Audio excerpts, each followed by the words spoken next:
طيب والله معانا دقيقتين بس، المطلوب نقول فيهم اغلى 10 لعيبه تعاقد مع السبيشال وان جوزيه مورينيو في تاريخه، فنقول بسم الله الرحمن الرحيم.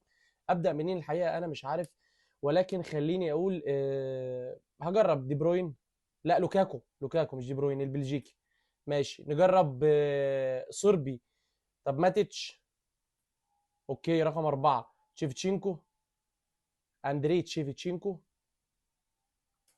اوكي، رقم خمسة الأرميني ده طبعا مختريان، مفيش غيره في الدنيا على وجه كرة الأرض كده، مفيش إلا مختريان أرميني.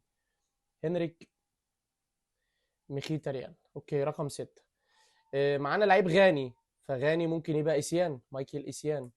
اوكي، هو موجود معانا بالفعل. أجرب ألفارو موراتا. أجرب. مش موجود. طب فرناندو توريس. فرناندو توريس مش موجود. طيب الفرنسي ده مين؟ آه، يا ترى ممكن يكون مين؟ مالودا. مش مالودا. طيب في لاعب انجليزي معانا، فوالله ممكن نقول مين مثلا؟ كول، اشلي كول. مش اشلي كول. طيب ديلي الي. لا، ديلي الي كان من ناشئين توتنهام. ماديسون. مش ماديسون. طب احنا بنتكلم في مين طيب دلوقتي؟ فرنسا رقم واحد، مين رقم واحد الفرنسي اللي هو جابه ده؟ مين؟ كان جابه فين؟ الريال؟ بنزيما. مش بنزيما. طب فران، رافائيل فران. مش فران برضه. ماكاليلي. مش ماكاليلي.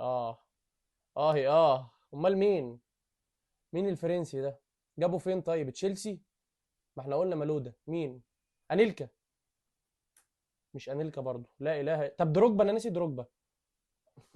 خسرنا للاسف الشديد. خسرنا بسرعه جدا للاسف الشديد. ومش عارف الصراحه، فيا ريت لو تعرف اي حد في الكومنتات تقول لنا مين هم اللعيبه اللي ناقصين في الليسته بتاعتنا.